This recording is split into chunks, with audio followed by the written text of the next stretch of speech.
우리 유아실에 우리 엄마들이 참 고생하고 있습니다.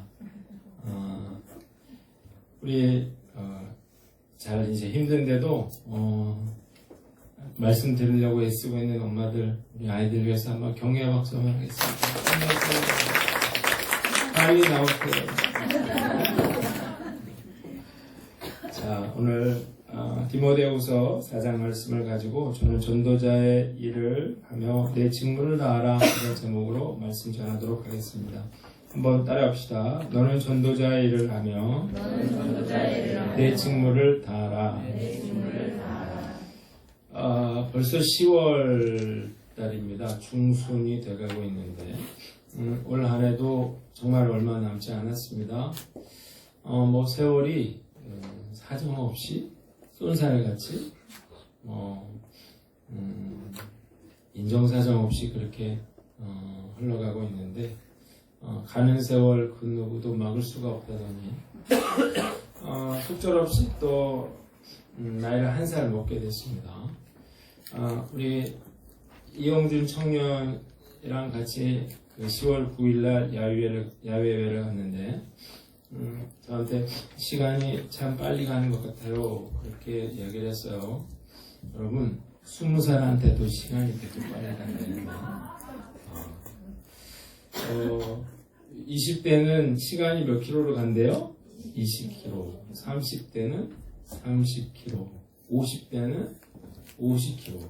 예, 더 나이 먹으면요, 나를 수도 있을 것 같아요. 세월이 정말 빠른데 세월이 빠르다는 것은 뭘 의미하는가 우리가 생각해 봐야 됩니다. 세월이 빠르다는 건 우리에게 남은 날이 그리 많지 않다는 것을 의미하는 것입니다. 하나님이 우리에게 각자에게 정해준 그런 마지막 날이 있습니다. 그 날이 점점 가까이 오고 있는 거예요. 시간이 정말 빠르다 이렇게 여러분들이 느끼신다 그러면 반드시 해야 할 질문이 있어요. 그것은 어떻게 남은 시간을 의미 있게 보낼 것인가 하는 것입니다. 문제는 우리가 그런 질문을 안 하고 살아왔다는 거예요.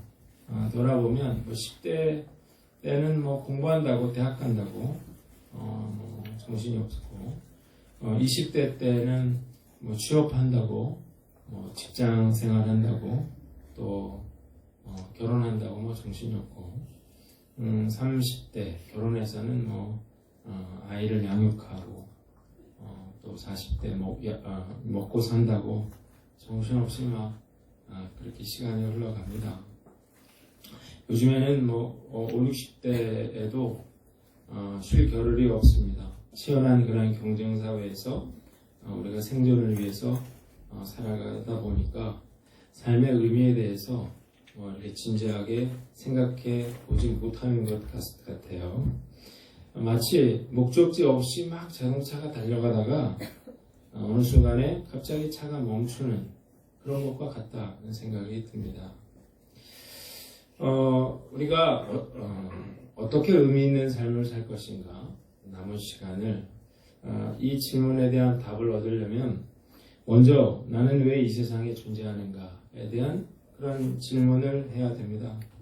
왜냐하면 존재의 이유를 알아야 그래야 내가 그 하나님이 지으신 목적대로 살 것 아니겠어요? 우리가 우연히 존재하지 않습니다. 풀 한 포기도 나무 한 그루도 다 존재하는 이유가 있다면 하나님이 창조하신 저와 여러분들은 이 세상에 하나님이 우리를 보내신 분명한 이유와 목적이 있겠죠. 때문에 우리는 반드시 그 하나님의 지으신 목적을 찾아야만 합니다. 이유가 뭐냐? 목사님 저는 그냥 되는 대로 살겠습니다. 이유가 있어요. 그 두 가지 이유가 있는데요. 첫 번째는 허무함과 공허함 때문입니다. 우리가 보면 다람쥐 쳇바퀴 돌듯이 막 이렇게 분주하게 반복된 그러한 삶을 살고 있거든요. 이러다 보면 어느 순간에 스스로에게 묻게 됩니다. 이게 뭐지? 이런 질문을 하게 됩니다. 여러분이 만약에 자녀가 전부인 것처럼 그렇게 살고 있다 그러면요, 여러분은 자녀가 20살만 넘어도 허무함을 느끼게 될 거예요. 여러분이 돈과 성공이 전부인 것처럼 그렇게 살아가고 있다면 여러분들이 나이를 점점 먹어갈수록 그런 것들이 의미가 없다는 사실을 깨닫게 될 것입니다.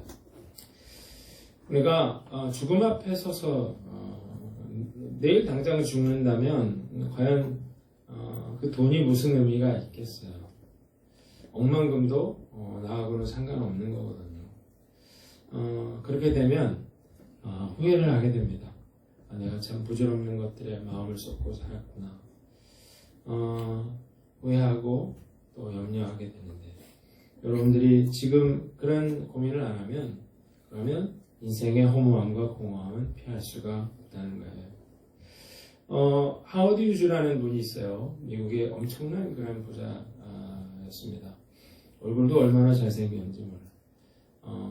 키가 193cm라 그랬는데요. 이 사람이 18살에 막대한 재산을 물려받았습니다. 그래가지고 하는 것마다 성공했어요. 이분이 영화도 찍고 뭐 항공기도 만들고, 그래서 이분을 소재로 에비에이터라는 그런 영화가 나오기도 했습니다.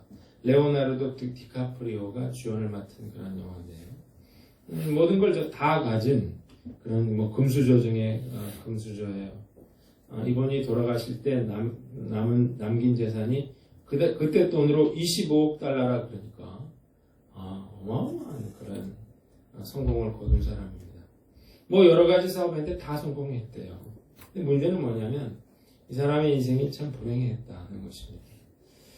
결벽증이 있었는데 어느 정도 있었냐면 뭐 티슈로 이렇게 늘 손잡이를 닦고, 그리고 사람과 절대 접촉하지 않고, 근데 이게 도가치나 져가지고 유리 그런 관을 만들어 놓고 외부와 차단한 채 그 속에서 살았다 그래요. 음식도 바구니를 이렇게 내려가지고 바구니를 통해서 음식을 공급받았다 그러는데, 신기한 건 그러면서도 옷은 갈아입지 않고 씻지도 않고 머리와 손톱도 깎지 않았다 그래요.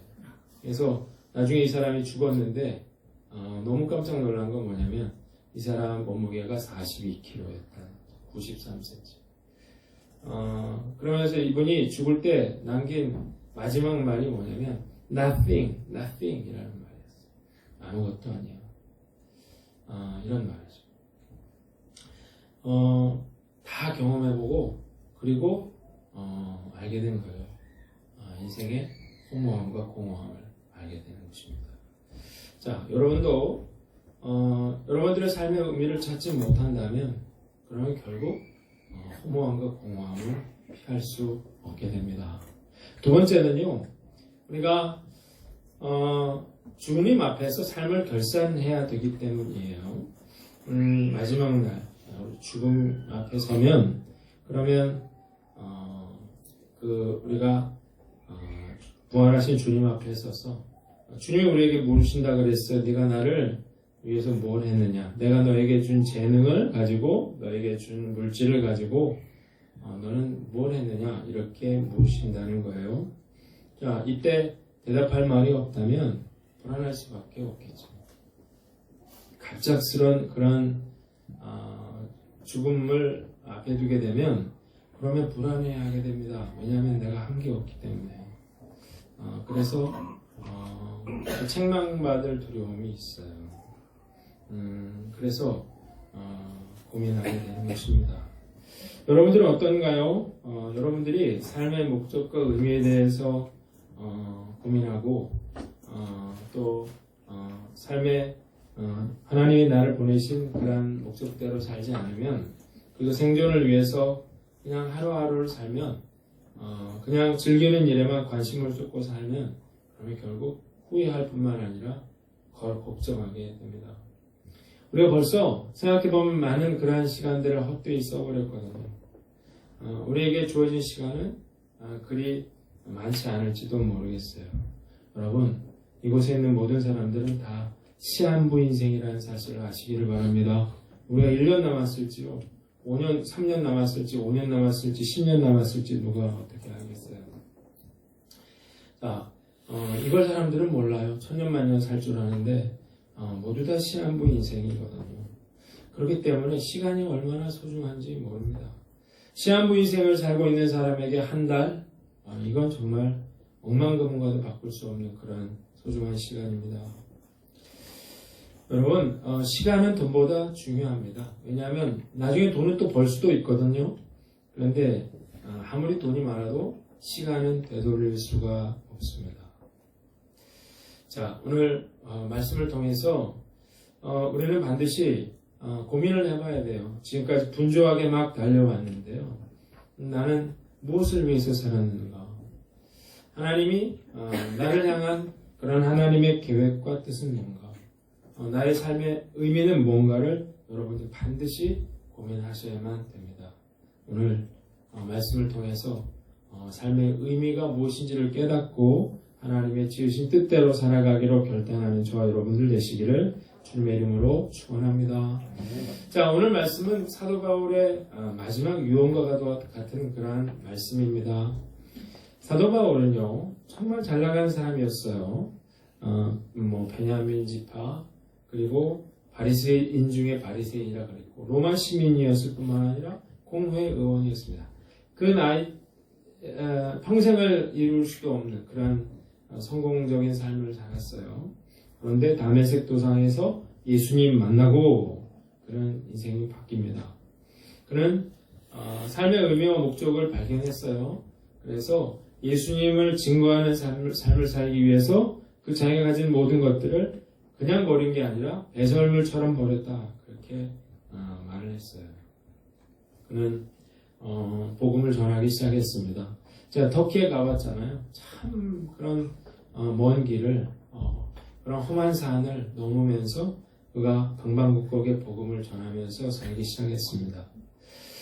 매를 맞고 배신을 당하고 굶주리고 이런 위기의 순간들을 겪으면서 살아왔는데 지금은 이제 노인이 됐어요. 억울하게 감옥에 갇혀서 이제 죽음을 앞두고 있습니다. 그런데요, 이 사도 바울의 편지를 보면 전혀 어떤 후회라든지 회한이라든지 이런 게 없어요. 당당하게 디모데에게 이렇게 이야기를 합니다. 하나님 앞과 살아있는 자와 죽은 자를 심판하실 그리스도 예수 앞에서 그가 나타나실 것과 그의 나라를 두고 엄히 명하노니 너는 말씀을 전파하라. 때를 얻든지 못 얻든지 항상 힘쓰라. 범사에 오래 참음과 가르침으로 경책하며 경계하며 권하라고 했어요. 자, 평생을 힘들게 살았는데 이분이 그러면서 단호하게 넌 때를 얻든지 못 얻든지 복음을 증거하고 말씀을 가르쳐라는 거예요. 그 이유가 있어요.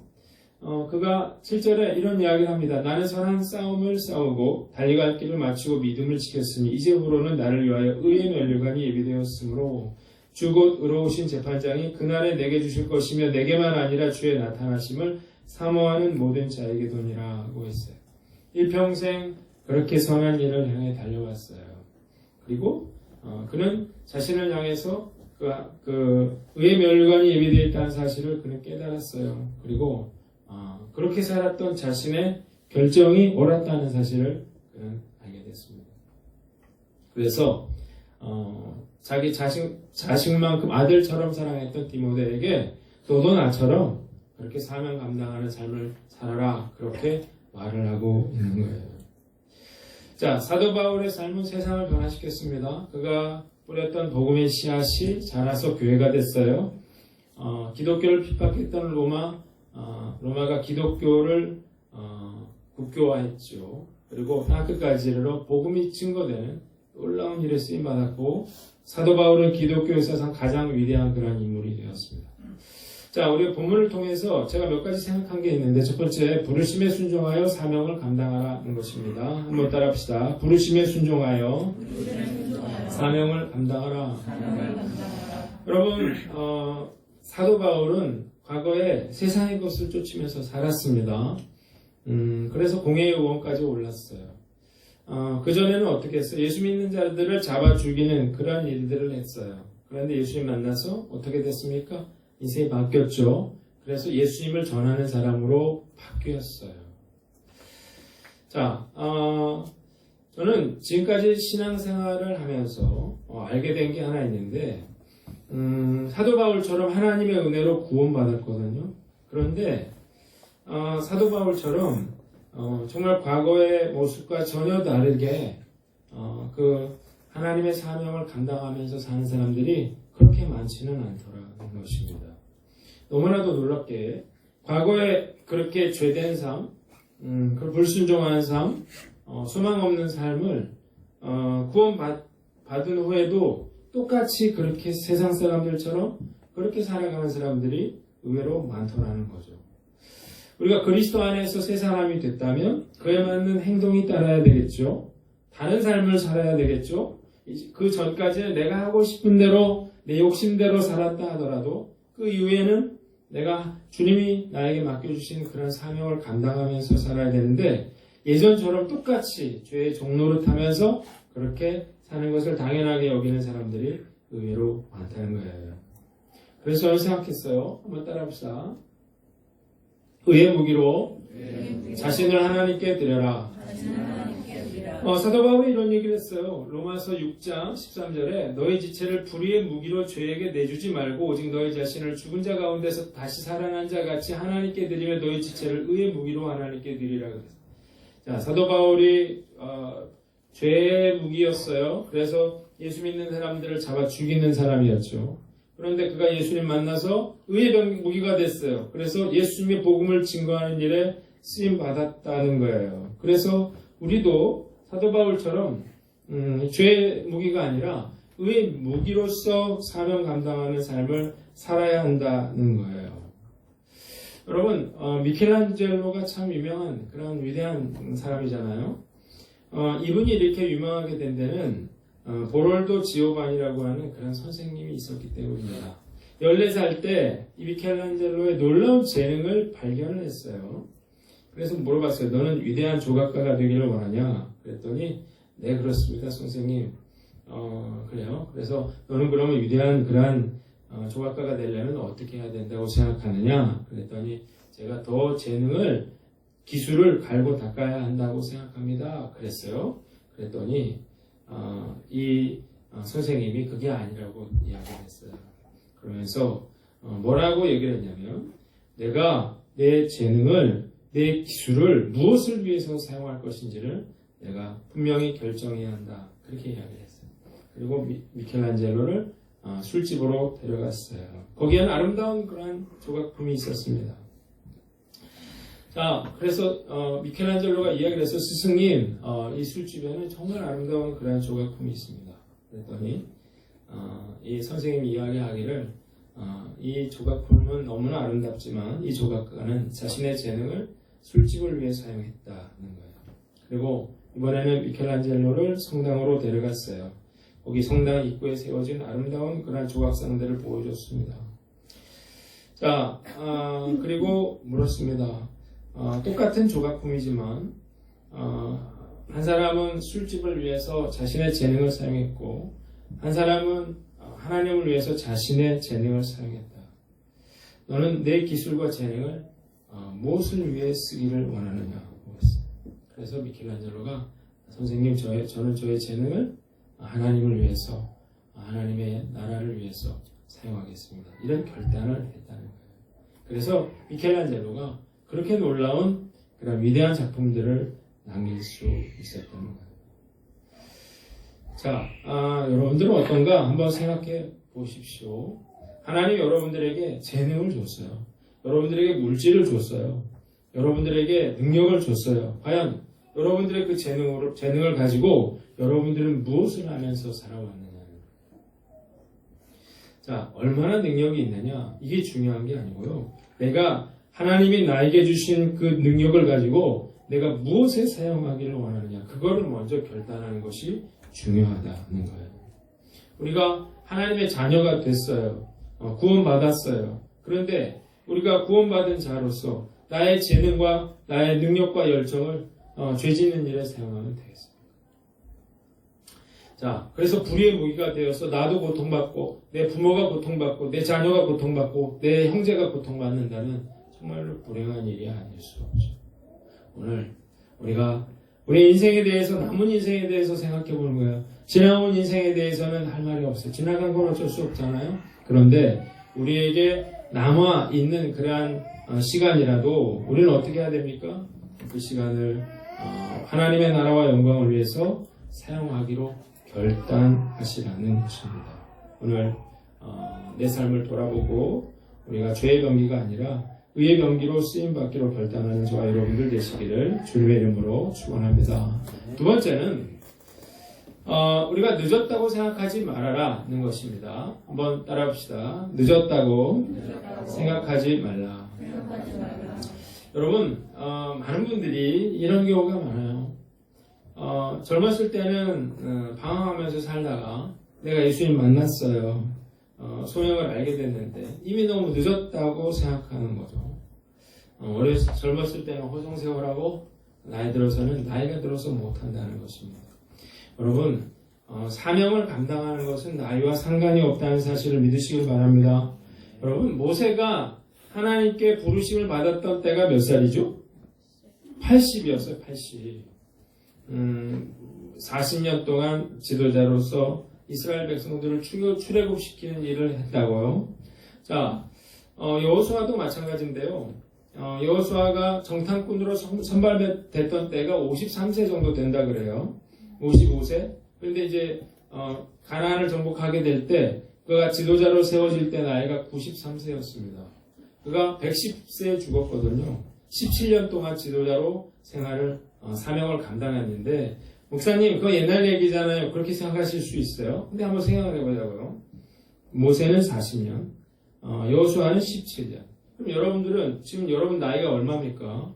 100세 시대 산다 그러죠? 그럼 여러분들 나이가 지금 아직 50도 안 된 분들이 우리 교회에 엄청 많은데 50도 안 된 분들은 그럼 몇 년 남았어요? 대답을 50 안 된 사람은요 60년 남았어요. 60년. 이제 50 됐는데 뭘 못하냐? 나는 이해가 안 가는 거예요. 여러분 50년이면요 60년이면요 모세보다도 더 오래 살 일이 남아있는 거예요. 이번에 2019년 노벨상 수상자 중에서 존 고더너프 교수라는 분이 화제가 됐는데 왜 이분이 화제가 됐냐면 이분이 나이가 무려 97세예요. 97세가 노벨상 받았다고요. 이분이 옥스퍼드인가 있었는데 이제 나가라 그런 거예요. 33년 전에 65세 때. 그러니까 이분이 미국에 이제 텍사스로 왔는데 그래서 이분이 그것에 대해서 지적을 했어요. 연구를 하는데 나이가 무슨 상관이냐? 그러면서 결국 그 최고령 노벨상 수상자의 영광은 미국의 tek사스 대학으로 돌아갔어요.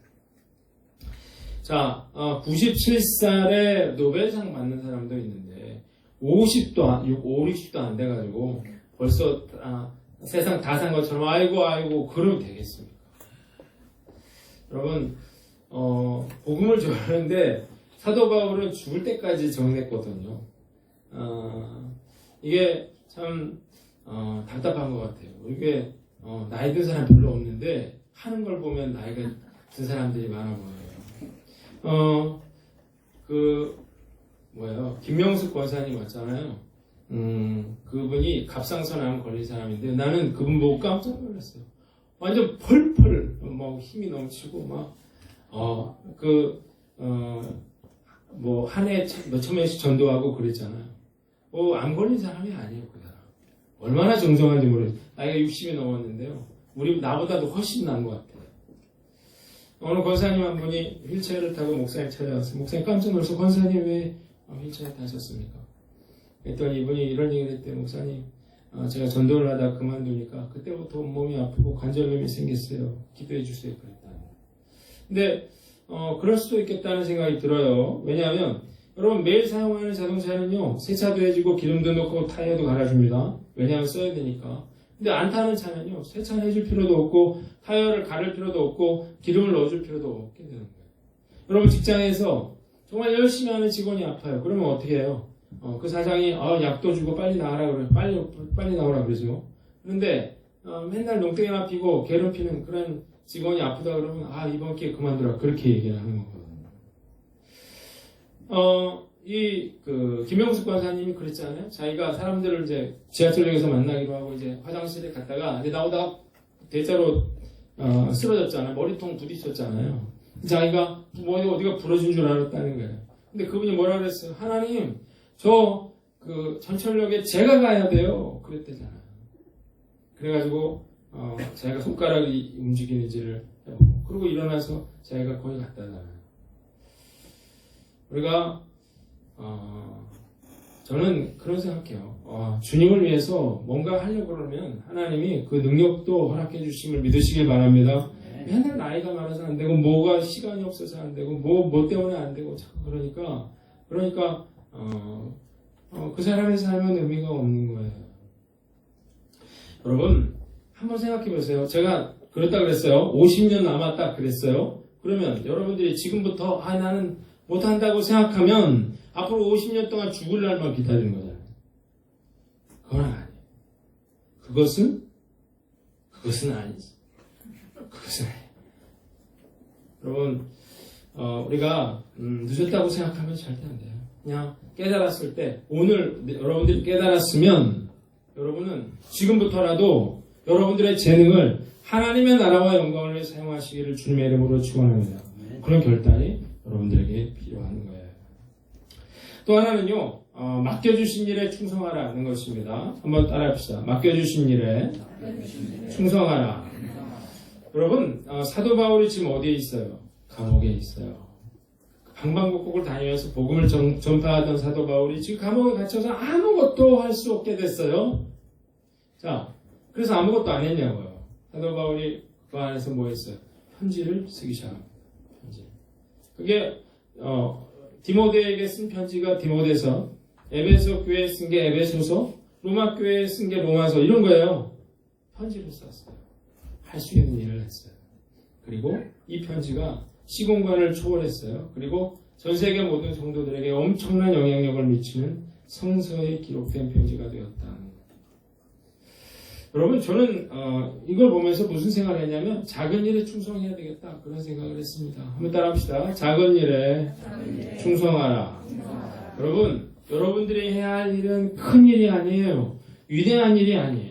우리 옆에 계신 분들하고 한번 이야기를 해보세요. 위대한 일을 하지 맙시다. 하지 마, 위대한 일을. 왜 제가 이런 얘기를 하냐면 돈 많이 벌면 하겠대요. 뭐 성공하면 하겠대요. 그거 하지 말아요. 위대한 일 하지 마. 돈 안 벌어도 돼. 위대한 일은 그렇게 하는 게 아니에요. 오히려요, 돈 많이 벌면요 바빠서 못해. 성공하면요 바빠서 하나님의 일을 할 수가 없게 돼요. 작은 일에 충성할 때 그 작은 일이 위대한 일이 된다는 사실을 믿으시길 바랍니다. 그래서 저는 생각해보면 저는 한 번도 큰 일을 하려고 생각한 적이 없어요. 저는 작은 일을 늘 열심히 하려고 그랬는데 제가 제일 열심히 하려고 했던 것 중에 하나가 뭐냐면 설교였어요. 설교, 교회 처음 개척했을 때 2명, 3명 놓고 설교할 적에 제가 기억날 거예요. 내가 2명을 한 사람이 1000명이라고 생각하고 2000명이라고 생각하고 설교하겠다. 내가 예전에 그랬는데 정말로 제가 지금까지 설교를 하면서 열심히 준비했어요. 설교를 잘했냐 못했냐 이거 별로 중요하지 않고 제 나름대로 열심히 설교를 준비했어요. 그 이유가 뭐냐면요. 사람이 많이 모이면 그 분위기가 주는 은혜가 있어요. 하나님 은혜와 상관없이 분위기가 주는 은혜가 있거든요. 근데 교회가 작으면요. 분위기가 깎아내는 은혜가 있어요. 처지고 힘들어요. 우리 중고등부 설교하고 진짜 힘들어요. 가만히 걔들 얼굴만 봐도 이렇게 다운이 돼. 그래가지고 제가 설교라도 잘해야지. 짱교에 나오시는데 설교라도 내가 열심히 해야 돼. 설교 제가 열심히 하는. 두 번째는 열심히 전도했어요. 수요일날 학교 앞에 가고 금요일날 사단지 가고 그래서 제가 전도를 했는데 사실 뭐 그렇게 한다고 오는 사람이 없어요. 그 어떤 분이 지나가다가 목사님이세요? 그래서 그렇다고 했더니 이렇게 이런다고 사람이 옵니까? 그러더라고요.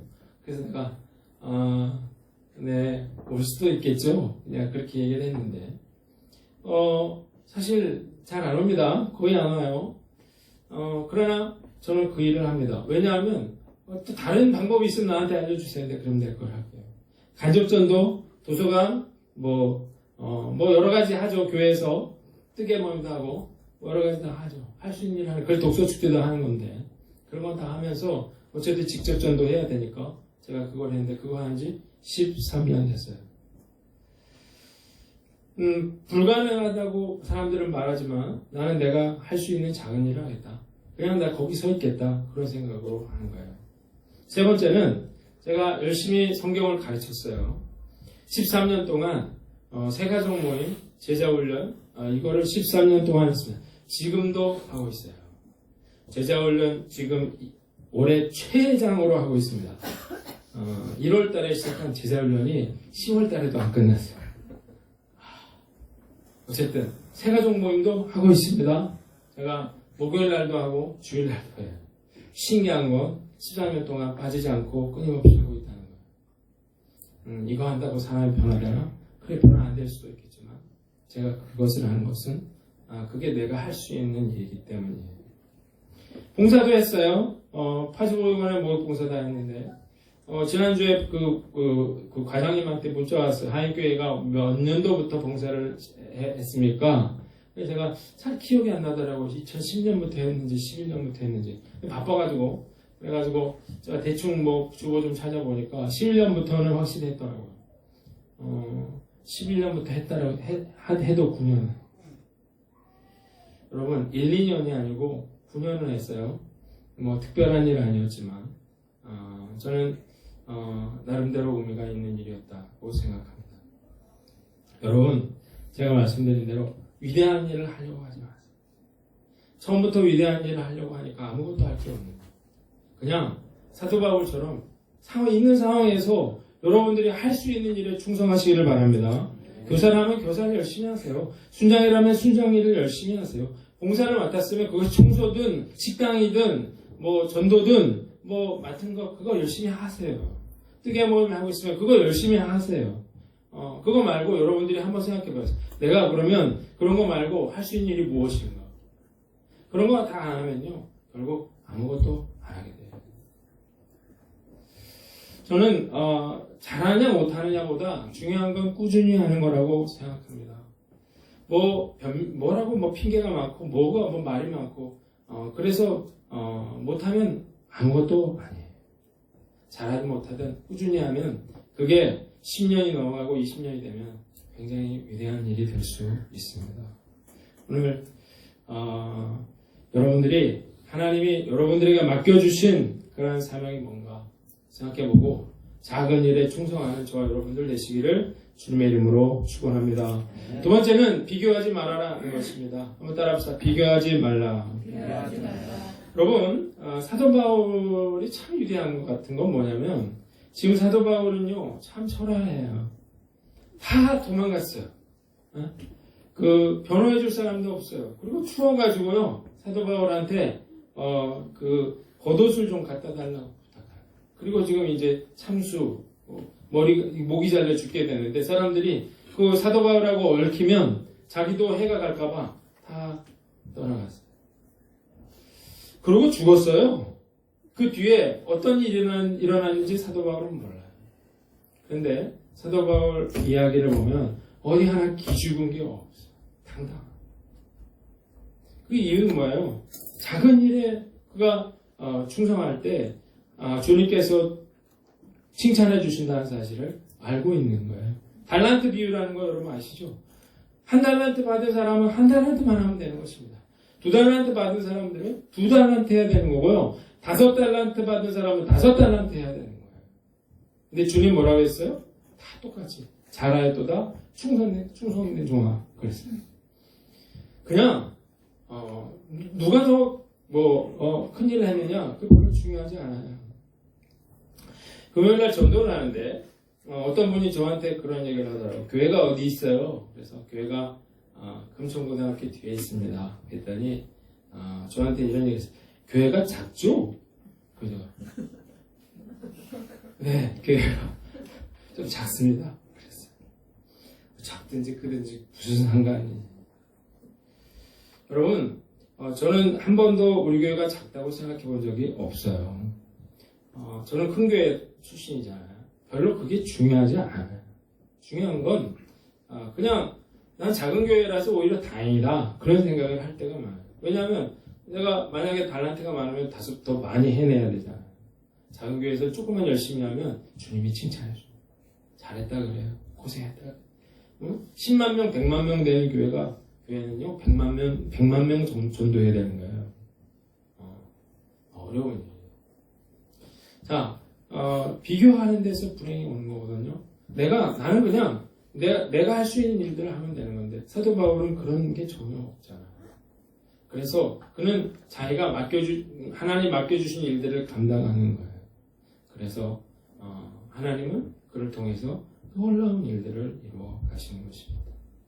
자, 여러분들은 어떤가요? 다른 사람과 비교하지 마십시오. 부러워할 것도 없어요. 그냥 주시는 대로 충성하는 저와 여러분들 되시기를 주님의 이름으로 축원합니다. 마지막으로 상급을 기대하라는 것입니다. 한번 따라합시다. 상급을 기대하라. 놀라운 것은요, 주님께서 사도 바울을 위해서 예비해 놓으신 상급이 있다는 거예요. 면류관이 있다는 거예요. 그걸 보고 있어요. 그래서 오늘 사도 바울은 디모데에게 이런 이야기를 하는 거예요. 이제부로는 나를 위해서 의의 면류관이 예비되었으므로 주 의로우신 재판장이 그날에 내게 주실 것이며, 내게만 아니라 주의 나타나심을 사모하는 모든 자에게, 주님을 사모하면서 맡겨주신 사명에 충성을 다한 자들에게 하나님은 상급을 예비하고 있다는 사실을 믿으시기를 바랍니다. 여러분들은 얼마만큼 상급을 쌓는가? 내가 오늘이 마지막이라면 여러분들은 어떤 상급을 받게 될 것 같습니다.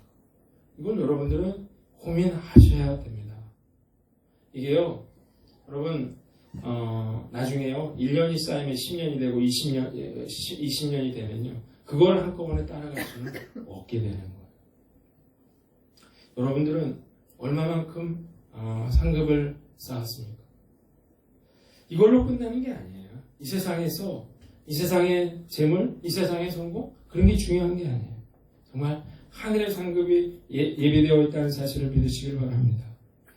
우리 전도를 할 때요, 우리 이제 김영수 권사님이 스카프, 가방 잔뜩 사왔잖아요. 제가 걱정을 했어요. 왜냐하면 내가 저렇게 해서 저렇게 샀는데 한 사람도 안 오면 어떻게 하지? 예, 그런 걱정을 했어요. 근데 그걸 이렇게 펴놓으니까요, 아줌마들이 막 지나가면서 이거 얼마예요? 다 물어봐요. 좋아 보여. 스카프가 참이에요. 집사님들이 그걸 손에 이렇게 걸고 가방을 메고 예배 한번 오세요. 예배 오시면 스카프하고 가방 드려요. 그 얘기를 하는데 가슴이 찡해져요.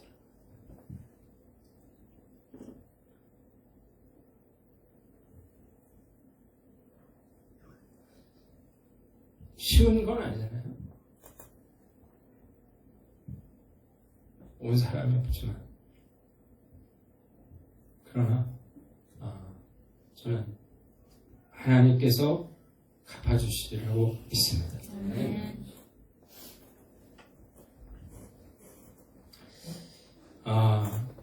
말씀 마치겠습니다. 세월이 참 빠릅니다. 이 말은 우리에게 주어진 그런 시간들이 얼마 남지 않았다는 거예요. 이제부터라도 생존을 위해 살지 않고 삶의 의미를 찾고 사명을 감당하시기를 바랍니다. 주님이 전도의 사명을 주었습니다. 자, 이 사명은 사도 바울에게서부터 디모데로 이어졌고, 디모데로부터 믿음의 사람들로 이어져 내려와서 지금 오늘 이 교회에서 예배를 드리고 있는 우리에게까지 이어지고 있는 것입니다. 너는 전도자의 일을 하며 내 친구를 다하라고 엄히 명령하고 있어요. 우리는 우리의 생명이 다하는 날까지 그 일들을 감당하면서 사는 것입니다. 오늘 우리가 다음 주에